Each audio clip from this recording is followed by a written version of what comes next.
আসসালামু আলাইকুম স্যার। ওয়ালাইকুম আসসালাম, কি অবস্থা? আসসালামু আলাইকুম ভাইয়া। আসসালামু আলাইকুম। ভালো আছি, আপনি কেমন আছেন? আছি আলহামদুলিল্লাহ ভালো। তোমাদের তো ফ্রাইডেতে প্যারেন্টস মিটিং আর 2 দিন, তো সবাইকে কিন্তু বাসায় একবার রিমাইন্ডার দিয়ে দিও যেন টাইম মতো চলে আসে। ঠিক আছে? তোমাদের যে ইয়েগুলা কি বলে, অ্যাসাইনমেন্টের যে কপিজ গুলো ওগুলি তোমাদের প্যারেন্টসদের হাতে দেওয়া হবে। এন্ড আমাদের হাফ অফ দা ইয়ার চলে গেছে, তো এই হাফ অফ দা ইয়ারে তোমাদের প্রোগ্রেস কেমন কি এসব নিয়ে ডিসকাস করা হবে বেসিক্যালি। ওকে, তো এখানে মধ্যে ভয় পাওয়ার কিছু নাই, সবার প্যারেন্টস এরকম আসতে হবে। যদি না আসে তো তখন কেনজেট স্যার, মায়া স্যার মিলে তারা কি ডিসিশন নেয় ওইটা শিওর না, কিন্তু ওই স্টুডেন্টের জন্য ভালো হবে না আর কি যদি না আসে প্যারেন্টস। স্টুডেন্টস ম্যান্ডেটরি না, প্যারেন্টস আসা লাগবে, এটা নেই। প্যারেন্টস এর সাথে স্টুডেন্ট আসলে তো ভালো। আফরান ভাইয়া তো সারা জীবন ভয় দেখাই গেল।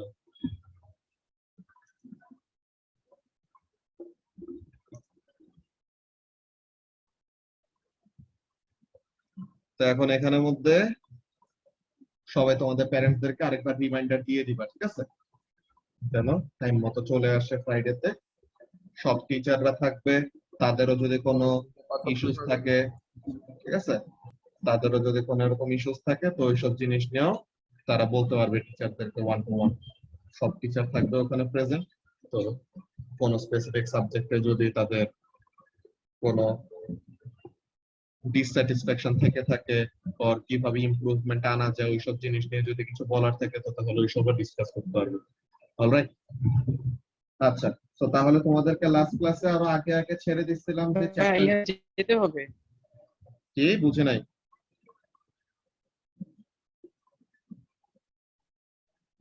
কি বলছো ইফতি?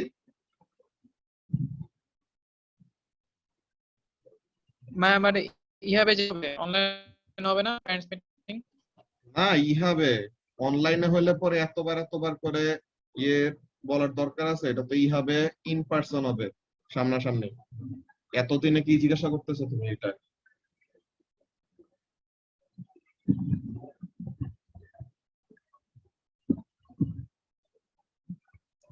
ইহাবে যাওয়া লাগবে।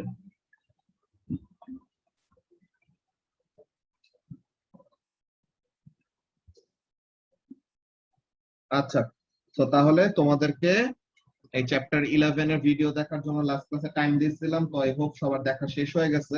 আমরা অলরেডি অল্প একটু ডিসকাস করছিলাম যে ইলেকট্রোম্যাগনেটিক স্পেকট্রামের মধ্যে যে 7টা ওয়েভ থাকে ওগুলা, দেন তাদের প্যাটার্নটা কেমন, যে রেডিও ওয়েভ থেকে যত গামা রেডিয়েশনের দিকে যাব তত কি হবে, ফ্রিকোয়েন্সি বাড়বে, ওয়েভলেন্থ কমবে, এমন টাইপের ব্যাপার। এন্ড ইলেকট্রোম্যাগনেটিক ওয়েভ গুলা ক্যারেক্টারিস্টিক গুলো আমরা লিখে রাখছিলাম যে কি কি ইলেকট্রোম্যাগনেটিক ওয়েভ সবাই কি করতে পারবে, রিফ্লেক্ট করতে পারে, রিফ্র্যাক্ট করতে পারে, তারা সবাই ট্রান্সভার্স, এন্ড তাদের সবচেয়ে ইউনিক প্রপার্টিটা কি, তারা সবাই ভ্যাকিউমে ট্রাভেল করতে পারে কত স্পিডে, স্পিড অফ লাইটে, যে 3 × 10⁸ মিটার পার সেকেন্ড, এই স্পিডে তারা ট্রাভেল করতে পারে। ওকে, তো এইগুলা ব্যাপারগুলা ছিল ইলেকট্রোম্যাগনেটিক ওয়েভের প্রিলিমিনারি ডিসকাশন। দেন তোমাদেরকে বেসিক্যালি ভিডিওটা দেখতে বলছিলাম কিসের জন্য, প্রত্যেকটা ইন্ডিভিজুয়াল ওয়েভের ইউজফুলনেস আর হার্মফুল ইফেক্ট এগুলা দেখতে, আর হার্মফুল ইফেক্ট যেগুলো আছে ওগুলা কিভাবে করে মিনিমাইজ করা যায় বা অ্যাভয়েড করা যায়, ওই ব্যাপারগুলো নিয়ে যেন তোমরা ভালো মতো ইনফরমেশন পাও, এর জন্য তোমাদেরকে চ্যাপ্টার 11 এর ভিডিওটা দেওয়া হয়েছিল ওইটা দেখার জন্য। ঠিক আছে? তো এখন এই ভিডিও দেখার পর এই রেডিও ওয়েভ, মাইক্রোওয়েভ এগুলা নিয়ে এখন ফার্স্টে জিজ্ঞাসা করে যে এগুলার ইউজ গুলা কি কি। ঠিক আছে? রেডিও ওয়েভ এইসব কোন কোন জায়গায় ইউজ করে ওই জিনিসটা, এইগুলা তাশফিক, এই যে তোমাদের প্যারেন্টস মিটিংটা হবে না ওই দিন পরে আমরা ইয়ে করব, কি বলে, তোমাদের যে বুকলেটটা দেওয়া হয়েছে না, কোয়েশ্চেন পেপার বুকলেট, ওইটার সলভিং ক্লাসের রুটিনটা ওরকম ওই দিন বা ওই উইকের মধ্যে ঠিক করা হবে। তো তখন আমরা কোয়েশ্চেন পেপার যখন সলভ করবো তখন ওখানের মধ্যে প্র্যাকটিস পেপারস এর ওইসব জিনিসগুলো সব পাবা, যতগুলো তুমি দেখতেছো সবই তোমাদের বুকলেটের মধ্যে আছে। ওকে, তো তাহলে ওখানে থেকে করলে পরেই হবে, এক্সট্রা বাইরে থেকে করার ওরকম দরকার পড়বে না। করতে চাইলে করতে পারো যত ইচ্ছা, কিন্তু ওই বুকলেট তো কইয়ে না। ওকে, ওইভাবে করে বুকলেটটা সাজানো হয়েছে, ঠিক আছে। আচ্ছা, সো এখন এখানের জন্য যদি জিজ্ঞাসা করি, ফার্স্টে কাকে জিজ্ঞাসা করা যায়, let me see. Eric, Eric বলো তো রেডিও ওয়েভের ইউজফুলনেস কোথায় কোথায়, যে আমরা রেডিও ওয়েভ কোন কোন কাজে ইউজ করতে পারি? ভাইয়া ফোনে, ফোন কল, ফোনে তারপর আসলে radio FM wave use radio. করি না, বুঝছো। ফোনে আমরা মাইক্রোওয়েভ ইউজ করি, ঠিক আছে। এফএম রেডিওটা ঠিক আছে, এফএম রেডিওতে আমরা আচ্ছা, রেডিও ওয়েভ ইউজ করি, মাইক্রোওয়েভ। ঠিক আছে। তো তাহলে রেডিও ওয়েভের আমাদের ইউজফুলনেসটা কি? রেডিওতে যে এফএম রেডিও, যে কমিউনিকেশন পারপাসে, তাই না? তো তাহলে এইগুলা, হ্যাঁ ভাইয়া। তো এইটাই আমাদের মোরলেস বেসিক একটা রেডিও ওয়েভের ইউজফুলনেস। তার বলতে গেলে কোনো নোটিসেবল হার্মফুল ইফেক্ট নাই। ইলেকট্রোম্যাগনেটিক মানে কি? নামের মধ্যে পরে এই জিনিসটা আছে যে ইলেকট্রো মানে কি? রিলেটেড টু ইলেকট্রিসিটি, ম্যাগনেটিক মানে related to magnets. So electromagnetic field basically এরকম হয়। কেমন হয়? যে it is a combination of electric and magnetic field, যে electric field and magnetic field তারা মিউচুয়ালি পারপেন্ডিকুলারলি অসিলেট করে, ওরকম, ঠিক আছে।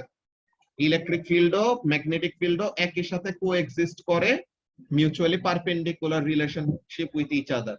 এসব আমরা বড় হইলে তখন ডিটেইলস পড়বো, বুঝছো শ্রাবণ।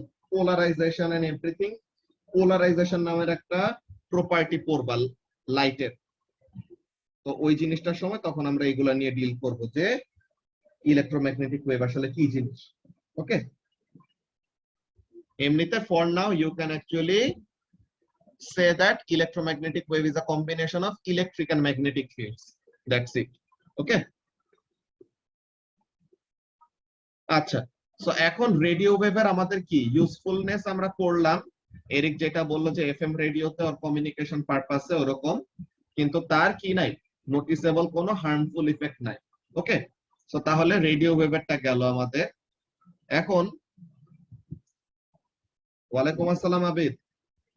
এখন স্বর্ণজিৎ, স্বর্ণজিৎ বলো যে মাইক্রোওয়েভ, মাইক্রোওয়েভের ইউজফুলনেস কোথায় কোথায়, মাইক্রোওয়েভ আমরা কোথায় কোথায় ইউজ করি?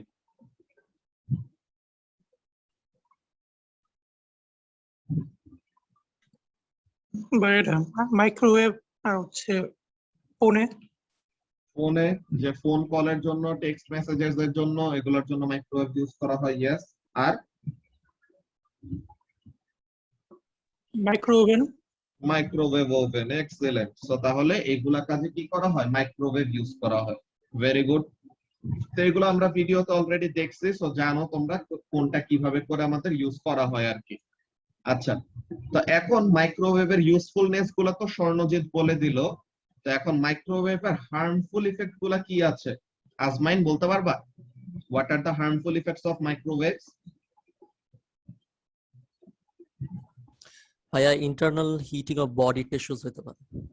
এক্সেলেন্ট। যে আমরা ফোনে যে কথা বলি, আমাদের ফোনে তো কি করা হয়? কমিউনিকেশনের জন্য মাইক্রোওয়েভ ইউজ করতেছে, তাই না? তো তাহলে এখন এখানের মধ্যে কাজটা কি? ফার্স্ট অফ অল, মাইক্রোওয়েভ তো আমরা ওভেনেও ইউজ করি, যেটা আমরা বললাম। তো এটা আসলে কিভাবে ইউজ হয়? সে ওয়াটার মলিকিউল গুলাকে অনেক বেশি ফ্রিকোয়েন্সি, তার কি হইতেছে এটা, সে ওয়াটার মলিকিউলস গুলা কি করে? অনেক হাই ফ্রিকোয়েন্সিতে অসিলেট করে। তো তখন ওয়াটার মলিকিউল গুলা নিজেরা নিজেরা কলিশন করে করে কি করবে? হিট এনার্জি বাড়ায় দেয় আর কি। তো এখানের মধ্যে কাজটা কি হয় খেয়াল করো, ব্যাপারটা এরকম যে আমরা যে ফোনে কথা বলি, yes, the microwave energy is low, যে আমরা ইচ্ছা করে লো এনার্জি মাইক্রোওয়েভ ইউজ করে তাহলে যেন হার্মফুল ইফেক্টটা কম হয়। কিন্তু প্রলংড ইউজের জন্য, মানে অনেক লম্বা টাইম ধরে যদি আমরা ইউজ করি, তো তখন কি সমস্যা হবে? আমাদের ব্লাড তো আমাদের সিগনিফিক্যান্ট অ্যামাউন্ট অফ, বলতে গেলে ওয়াটার দিয়ে বানানো, তাই না? তো এখন এই ব্লাডের যেই ওয়াটারটা আছে ওইটাকে কি করবে? হিট আপ করে ফেলবে। সো তখন ওখানে বডির ভিতরে এরকম গরম হয়ে আমাদের টিস্যুতে বা ব্রেইনের মধ্যে ড্যামেজ ক্রিয়েট করতে পারে। ওকে, সো তাহলে এটা হলো আমাদের মাইক্রোওয়েভের হার্মফুল ইফেক্টটা। হ্যাঁ, মোবাইল থেকে যে স্ক্রিন, যে কোনো চার্জড পার্টিকেলকে ওরকম হিট আপ করে ফেলতে পারবে। যদি চার্জ পার্টিকেলের ভিতর দিয়ে ওরকম মাইক্রোওয়েভ যায়, বুঝছো? ইফতি কি বলতেছিলা? ভাই স্ক্রিন থেকে যে রেডিয়েশনটা আসে ওটা কি মাইক্রোওয়েভ? স্ক্রিন থেকে তো আমাদের ইয়েটা বের হয়, লাইট ওয়েভ। আমাদের যে কমিউনিকেশনের নাকি জন্য যেটা ভিজুয়াল আসে, লাইট? হ্যাঁ ভিজিবল লাইট। তুমি চোখে দেখো না এটা, তো তাহলে এটা তো ভিজিবল লাইটটা। মাইক্রোওয়েভ চোখে দেখতে পারি না, তাই না?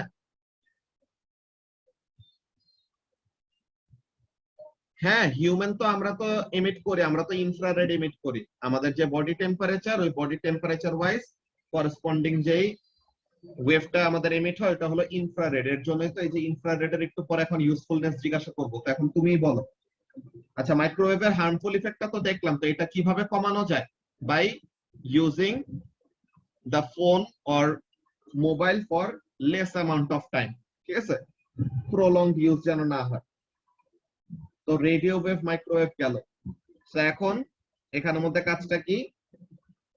ইনফ্রারেড। এখন তাশফিক বলো, ইনফ্রারেড এটার ইউজফুলনেস কোথায় কোথায়? ইনফ্রারেড ওয়েভ আমরা কোথায় কোথায় ইউজ করি? ভাইয়া হিটার, কিছু ইনফ্রারেড কুকার আছে, তারপরে Very good. ইনফ্রারেড দিয়ে নাইট ভিশন ইউজ করা যায়, একটা লাইক মেশিন Very দিয়ে। তো তাহলে এরকম কয়েকটা ইউজ আছে আমাদের কিসের? ইনফ্রারেডের। যেটা কি, যে আমরা ইনফ্রারেড ওভেনে যে কুকার যেটা ওইরকম ওইটাতে ইউজ করতে পারি হিট এনার্জি সাপ্লাই হিসেবে। দেন আমাদের এখানে কাজটা কি? তাশফিক নিজে একটু আগে কোয়েশ্চেন করছে যে হিউম্যান কি রেডিয়েশন ইমিট করে নাকি? Yes, we emit radiation. যে কোনো অবজেক্ট যাদের টেম্পারেচার অ্যাবসোলিউট 0 থেকে বেশি, তারা কিছু হলেও কি করে? রেডিয়েশন এমিট করে। ওকে, তো তাহলে ওই রেডিয়েশনটা কি? বেসিক্যালি হিট এনার্জি রেডিয়েশন, যেটা ইনফ্রারেড। ওকে, তো ওইটা আমরা কি করি? ইনফ্রারেড ক্যামেরাতে, ইনফ্রারেড ক্যামেরা মনে করো রুম পুরো অন্ধকার, কিন্তু ইনফ্রারেড ক্যামেরাতে কি ধরা পড়ে? কোন একজন যদি ওয়ার্ম বডি যদি ওখানে মধ্যে থাকে, তো তখন তাদের ফিজিক্যাল প্যাটার্নটা কি করা যায়?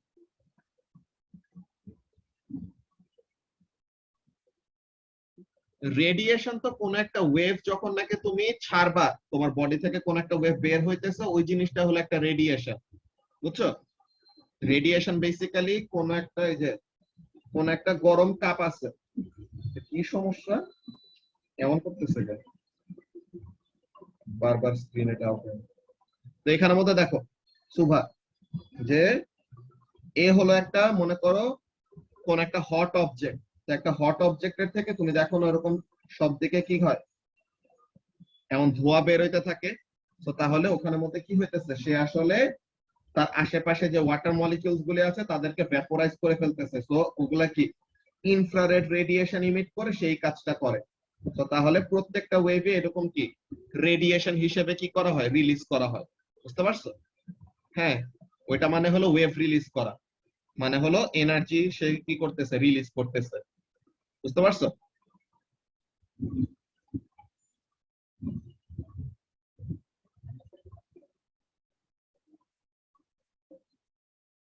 হ্যাঁ, ওখানে মধ্যে ব্লু লাইট যেটা, প্রবলেমটা কি ভাই?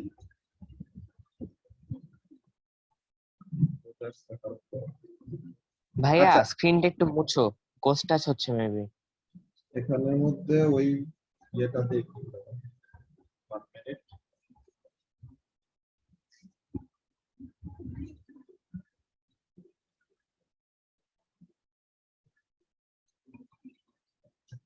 আচ্ছা, তো এখন আমরা এখানের মধ্যে খেয়াল করি। হ্যাঁ, ওখানের মধ্যে যে লাইটটা ব্লু লাইটটা কি? এটা তো একটা লাইট ওয়েভ না? তো লাইট ওয়েভ তো ইলেকট্রোম্যাগনেটিক ওয়েভের আন্ডারেই পড়ে, তাই না শ্রাবণ?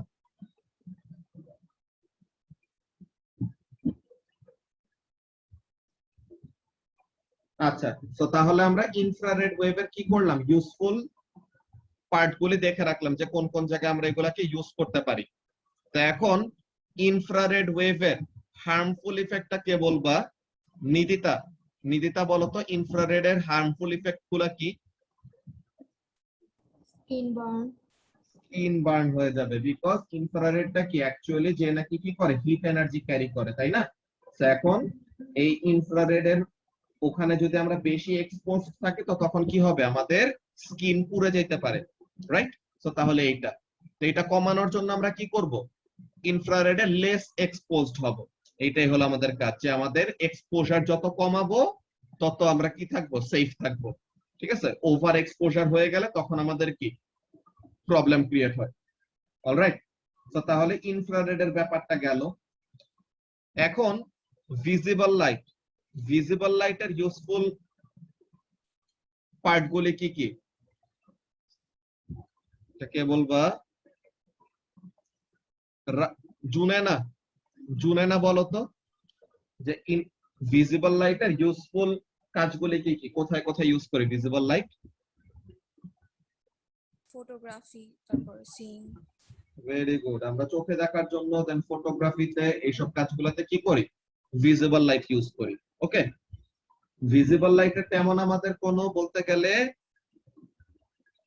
স্পেসিফিক কি করব না, হার্মফুল ইফেক্ট বলবো না, কিন্তু কনসেন্ট্রেটেড, যে মনে করো লেজার লাইট যদি চোখে দেয় তো তখন কি হাই ইন্টেন্সিটি ওরকম লেজার লাইট চোখের প্রবলেম করতে পারে না? তো তাহলে ওরকম টাইপের যে হাই ইন্টেন্সিটি ভিজিবল লাইট যদি আমাদের ডিরেক্টলি চোখের মধ্যে পড়ে তো তখন আমাদের কি হতে পারে, চোখের ড্যামেজ হইতে পারে। বাট নরমালি আমরা ওরকম বলি যে ভিজিবল লাইটের কি নাই, ভিজিবল লাইটের তেমন মেনশন করার মতো হার্মফুল ইফেক্ট নাই। ওকে, তার কাজগুলা কি, চোখে দেখার জন্য আমরা এটা ইউজ করে, যে আমরা যে এত সুন্দর সবকিছু দেখতে পারতেছি সবকিছু কিসের জন্য, ভিজিবল লাইটের জন্য।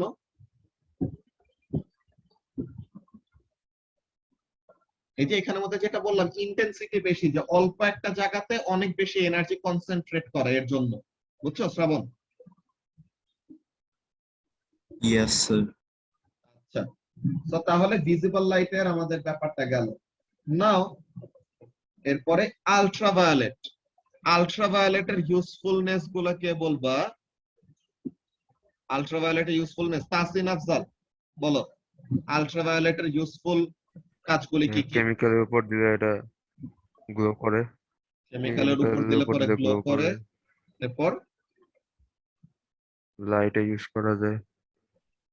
ইয়েস, ইউভি ট্যানিং ল্যাম্প যেগুলো বলে, ঠিক আছে, মানে ফ্লুরোসেন্ট বাল্বে, এইসব গুলোর মধ্যে আমাদের কি করা হয়, আলট্রাভায়োলেট লাইট ইউজ করা হয়, আর রে ইউজ করা হয়, তাই না?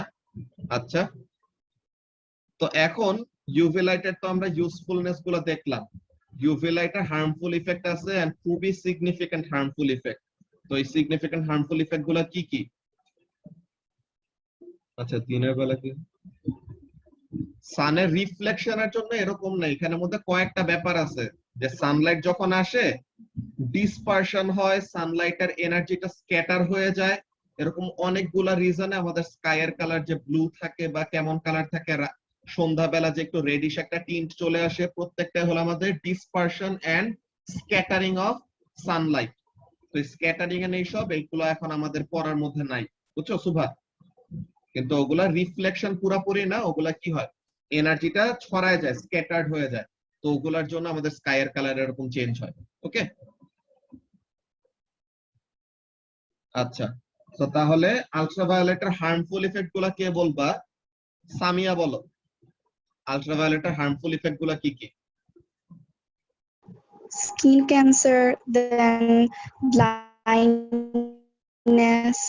ভেরি গুড, যে আমাদের আলট্রাভায়োলেটে বেশি এক্সপোজ থাকলে পরে কি হয়, স্কিন ক্যান্সারের যে রিস্কটা থাকে, যে অস্ট্রেলিয়ার উপরে যে ওজোন লেয়ারে আমাদের যে বিশাল একটা ফুটা হয়ে আছে, ওর আগে অনেক বড় হোল ছিল, এখন আস্তে আস্তে হোলটা তাও একটু মিনিমাইজ হয়েছে।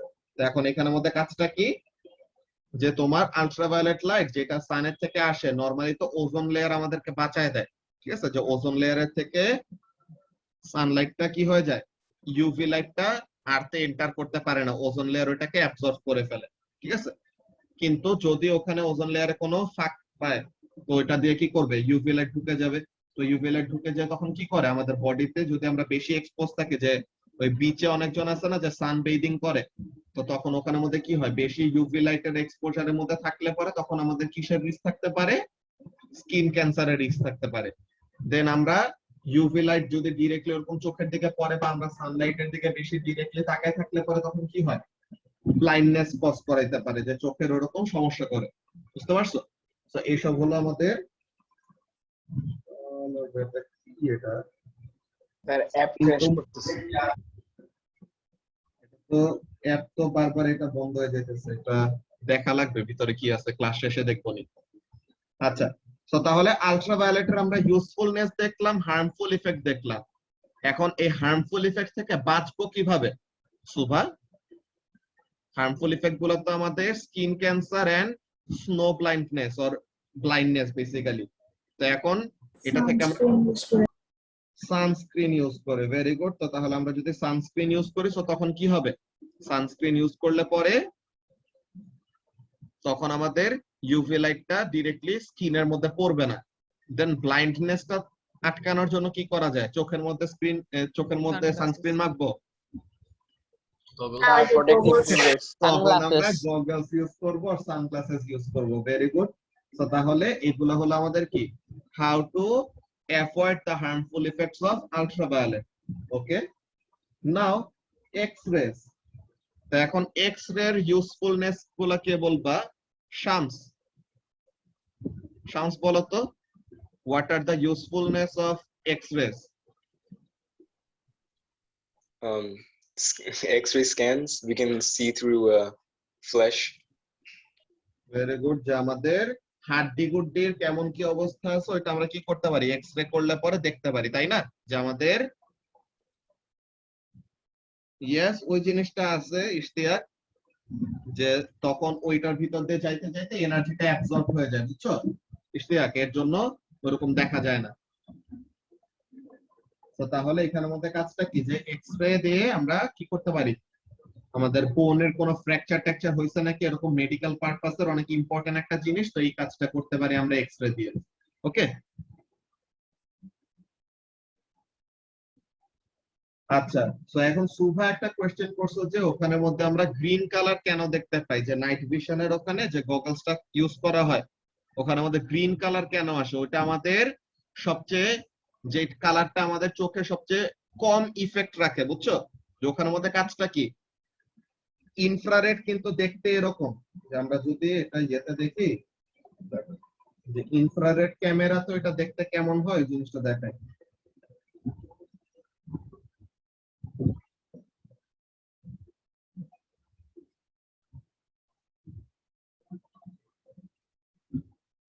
হ্যাঁ, ওই জিনিসটা তো ডিফারেন্ট। এখন ইনফ্রারেড এর ওইটা, যে আমাদের নাইট ভিশনের ওইটা কেন ইয়ে করা হয়, কি বলে, গ্রিনিশ কালার ওরকম থাকে।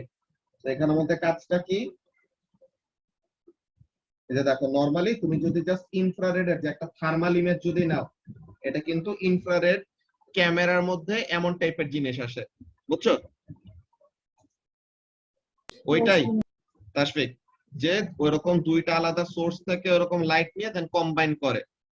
তো এখন এখানের মধ্যে কাজটা কি, যে নরমালি আমাদের ইনফ্রারেড ক্যামেরাতে তুমি এমন দেখবা, কিন্তু নাইট ভিশনের ওখানের মধ্যে যেটা তাশফিক বললো যে কি করা হয়, যে নাইট ভিশনের ওখানে তোমার সোর্স থেকে ওরকম লাইট এমিট করে, কিন্তু ওই জায়গাটা তো অন্ধকার, ওখানে তো তুমি নরমালি ওরকম দেখতে পাবা না। তো তোমার ভিশনটা ওরকম যেন কি থাকে, ক্লিয়ার থাকে। তো ওইটার জন্য তারা কি করে, গ্রিনিশ ওই টিনটা একটা ইউজ করে, বুঝছো? যে ওখানের মধ্যে তোমার সব রকমের কালার দিতে গেলে তখন ওই ইনস্ট্রুমেন্ট গুলি আরো বেশি এক্সপেন্সিভ হয়ে যাবে, যে তুমি যদি প্রত্যেকটা জিনিস একদম ক্লিয়ারলি ওরকম দেখতে চাও। তোমার মেইনলি নাইট ভিশনের ওখানের মধ্যে কাজটা কি থাকে, এমনি তো অন্ধকার, কিছুই তো দেখতে পাইতা না, এতগুলা স্মোকের মধ্যে আসো বা এত অন্ধকারের মধ্যে আসো, কিছুই দেখতে পারার কথা না, কিন্তু তাও কিছু একটা তোমাকে ওরকম দেখতে দিবে কিভাবে, বাই ইউজিং দা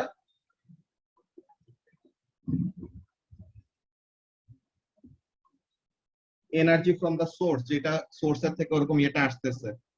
হ্যাঁ, গ্রিনটা ওই যে যেটা বললাম, যে এক্সপেন্স কমানোর জন্য গ্রিনটা হলো সবচেয়ে চিপ, তো এর জন্য গ্রিন কালারটা ইউজ করা হয়। ঠিক আছে সুবা? ওকে, তো এখন শামস তো অলরেডি এক্স-রে এর ইউজফুলনেসটা বললো, তো এখন এক্স-রে এর হার্মফুল ইফেক্টটা কি ফাহিম বলতে পারবা?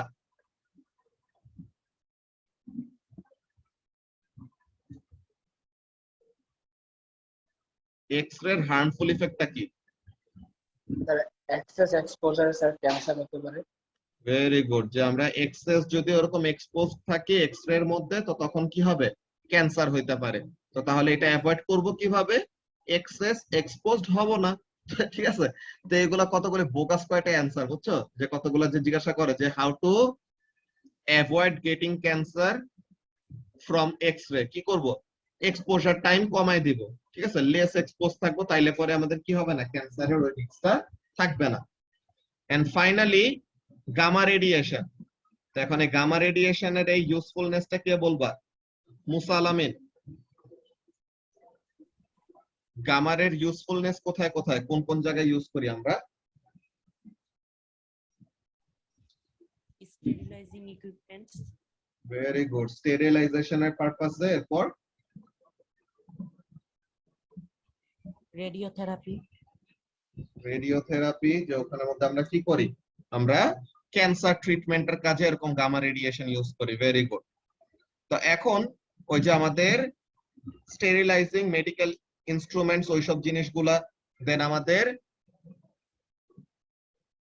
ইরেডিয়েশনের কাজে ইউজ করা হয়, যে আমাদের খাবার দাবার ওগুলাতে গামা রেডিয়েশন দিয়ে যদি স্টেরিলাইজ করে বা ইরেডিয়েট করে রাখি, তো তখন কি হবে, তখন ফুডের ওখানে না ডিফেক্টিভ হবে না, ওখানে জাস্ট তোমার যেই পচানোর জন্য, ঠিক আছে, যে পচানোর জন্য যেই ব্যাকটেরিয়াগুলি রেসপন্সিবল, ওইগুলাকে কি করে, সে মেরে ফেলে। ভিতরের বাকি যেসব আমাদের ভাইটামিনস এন্ড এভরিথিং, ওইসব জিনিসগুলোকে কোনো এফেক্ট করে না, বুঝছো, ওইসব কোনো ডিফেক্টিভ কিছু হয় না। স্যার গামা রেডিয়েশন দিয়ে ফুড কেন স্টেরিলাইজ করবে, মানে এটা তো অনেক বেশি এক্সপেন্সিভ হয়ে যাবে। এখানে গামা রেডিয়েশনটা ইউজ করে কোন জায়গায়, তোমার শিপমেন্টের সময়, যে তোমার দেশে এমন কোন ফল আছে যেটা বিদেশে নাই, তো শিপে করে কি করে, বিশাল বিশাল শিপে করে এতগুলা কার্টন কার্টন কি করা হয়, বিদেশে এক্সপোর্ট করা হবে না। তো এখন সি দিয়ে যে যাবে, একদিন দুই দিনে চলে যায় না, অনেক লম্বা টাইম লাগে। তো লম্বা টাইমে যেসব খাবারগুলি পচে যাওয়ার রিস্ক থাকে, ওই সব খাবারগুলি কি হবে, উইদিন দা জার্নি যাইতে যাইতে যদি পচে যায়, তো তাহলে কি তুমি তোমার সাপ্লায়ারকে দিতে পারবা, যে যে তোমার কাছে চাইছে ওই ফুড গুলা, তাকে তুমি দিলে পরে বলবে আমারে পচা ফল দিচ্ছে, টাকা পয়সা দিব না, এমন এমন। তো তাহলে কি করা হয়, তাহলে ওইটার জন্য না পচে, তো ওইটার জন্য এরকম স্টেরিলাইজ করা হয়, সো দ্যাট সে লম্বা টাইম ধরে কি থাকে, ফ্রেশ থাকে। কিন্তু এটা কিন্তু ফরমালিন না, যে ফরমালিন বেসিক্যালি কি, ফরমালিনের মধ্যে আমাদের খাইলে পরে তখন আমাদের কি হয়, বডিতে হার্মফুল সাইড ইফেক্টস থাকে, কিন্তু গামা রেডিয়েশন দিয়ে ইরেডিয়েট করলে পরে এটা হয় না। কিন্তু এটা ড্রব্যাক, যেটা তুমি নিজেই বলে দিছো কি, এক্সপেন্সিভ। তো ওইরকম ভাবে ফলের দামও বেশি থাকে, যে বিদেশি ফল তুমি যদি বাজারে কিনতে যাও, তখন কি হয়, দাম বেশি চায় না কেন, এইসব অনেকগুলা প্রসেসিং এন্ড এভরিথিং সবকিছুর জন্য আস্তে আস্তে কি হইতে থাকে, কস্টটা বাড়তে থাকে। বলো তাসির। ভাইয়া তোমার এই গামা রেসটা কি জার্নির আগে দেয় নাকি পরে দেয়? আগে আগে ট্রান্সপোর্টেশন আগে দেয়। আগে না দিলে তো যাইতে যাইতেই পচে যাবে, তো অলরেডি পচে যাওয়া ফলকে তো সে তাজা বানাইতে পারবে না, তাই না, এর জন্য আগেই দেয়, তাহলে যেন না পচে আর কি উইদিন দা জার্নি। আচ্ছা, না না, ব্যাকটেরিয়া ওরকম রেজিস্ট্যান্ট হইতে পারে না। গামা রেডিয়েশন হলো সবচেয়ে এনার্জেটিক ইলেকট্রোম্যাগনেটিক ওয়েভ, তার ফ্রিকোয়েন্সি এত হাই যে ওগুলা ব্যাকটেরিয়া ওরকম রেজিস্ট্যান্ট হওয়ার কোনো সুযোগ নাই। যে ওখানে তো তোমার ব্যাকটেরিয়াটাকে তো ফুডের ভিতরে মেরেই ফেলছে, অন্য আর একটা ব্যাকটেরিয়া তো আর গামা রেডিয়েশনের তখনও সে কি পায় নাই, ইফেক্টটাই পায় নাই। তো গামা রেডিয়েশন দিয়ে যখন রেডিয়েট করা হয়, তো তখন ওরকম সব রকমের ব্যাকটেরিয়া মরে যায়, বুঝছো। আচ্ছা, না ফাইনালি গামা রেডিয়েশনের ইউজফুলনেস গুলো নিয়ে আমরা দেখলাম। এখন গামা রেডিয়েশনের হার্মফুল ইফেক্ট, গামা রেডিয়েশনের হার্মফুল ইফেক্টটা কে বলবা? নাঝা, নাঝা বলো তো গামা রেডিয়েশনের হার্মফুল ইফেক্ট গুলো কি?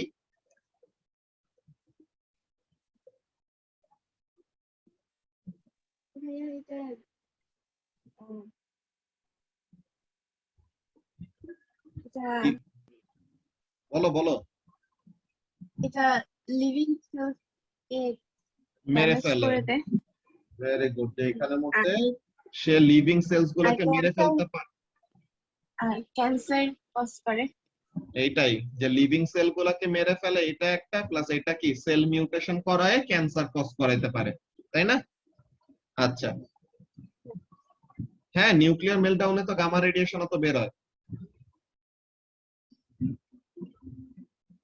হ্যাঁ ওইটাই, যে অনেক significant amount of gamma radiation থাকলে পরে ইভেন একটা প্ল্যানেট কেও সে কি করে ফেলতে পারে, ভ্যাপোরাইজ করে ফেলতে পারবে, এমন টাইপের ব্যাপার। আচ্ছা সরি, So এখন গামা রেডিয়েশনের তো আমরা ইউজফুলনেস দেখলাম আর হার্মফুল ইফেক্ট দেখলাম। না না না, ফার্মিং এ ওসবের জন্য গামা রেডিয়েশন ইউজ করলে তোমার খাবারের দাম স্কাই রকেট হয়ে যাবে, বুঝছো আজমাইন? ওগুলোর জন্য পেস্টিসাইডস, ইনসেক্টিসাইডস ওইসব অন্য অনেক চিপ জিনিস ইউজ করে। আচ্ছা ভাই, আমি একটা কথা বুঝলাম না। বলো।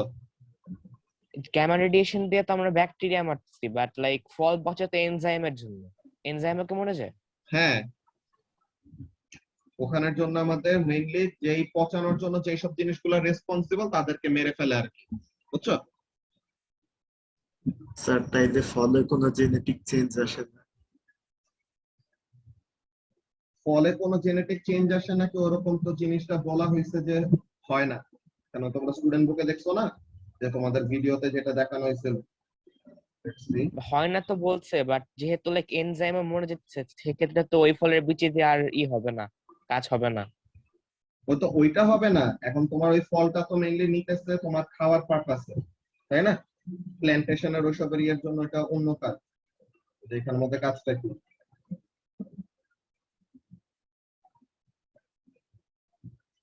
ফুডের ওই স্টেরিলাইজেশনের এটা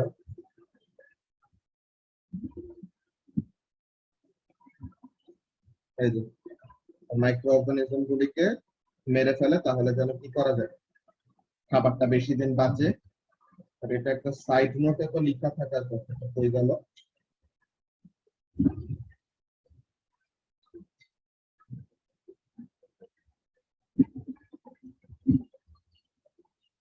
আচ্ছা, এই জিনিসটা আমরা সার্চ দিয়ে দিই।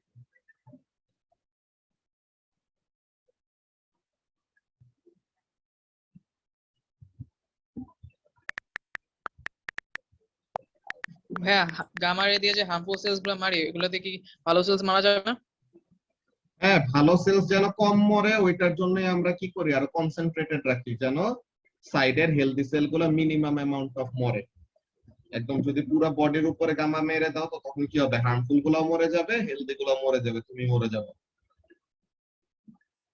ঠিক আছে?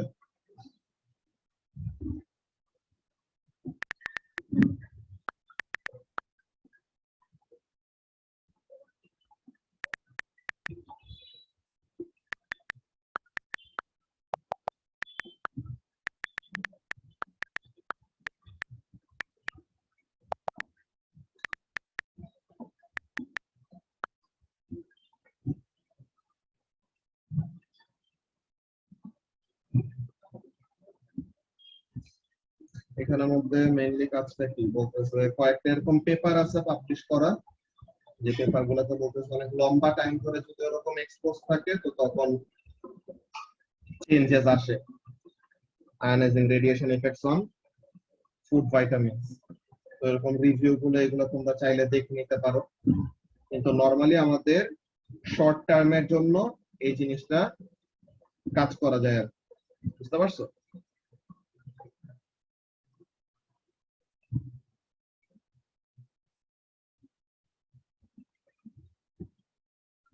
হ্যাঁ ওইটাই, এর জন্য তো অ্যাবনর্মাল বিহেভিয়ার থেকে থেকে আরো পাশের গুলাকেও নষ্ট করে দেয়, তাই না তাশফিক? জি ভাই। ওকে, সো তাহলে এই জিনিসটা ছিল আমাদের চ্যাপ্টার 11 এর ডিসকাশন। তো চ্যাপ্টার 11 নিয়ে কি কারো কোনো কনফিউশন আছে এখন আর? No, sir. ওকে, সো তাহলে তোমাদের চ্যাপ্টার 11 আমাদের শেষ। দেন আমরা চ্যাপ্টার 12 শুরু করব, ওটা নেক্সট ক্লাসে। ঠিক আছে? তো তোমাদের নেক্সট দিন প্যারেন্টস মিটিং, ফ্রাইডেতে সবাইকে একবার রিমাইন্ডার দিয়ে দিলাম, তোমাদের প্যারেন্টসদের সবাইকে বলে দিবা যেন টাইম মতো ফ্রাইডেতে চলে আসে। ওকে, সব টিচার প্রেজেন্ট থাকবে, মিস দেওয়া যাবে না আর কি। হ্যাঁ বলো ফারিসি। 3 PM এ না? হ্যাঁ হ্যাঁ, নামাজের পরে লাঞ্চের পরে তখন 3টা বাজে। ঠিক আছে? এটা কি কোচিং হবে? হ্যাঁ হ্যাঁ, তো তোমরা যে অ্যাসাইনমেন্ট গুলি জমা দিছো ওগুলা ফেরত দেওয়া হবে তোমাদের প্যারেন্টসদের কাছে। তোমরা মার্কস ভালোই পাইছো অনেকজনই, কিন্তু কয়েকজনের মার্কস দেখে আমি খুব অবাক যে তোমাদের এতগুলি সলিউশন আমি করাই দিলাম, তাইলে পরে তোমরা কেমনে করে অ্যাসাইনমেন্টের মধ্যে মার্কস ছাড়াবো?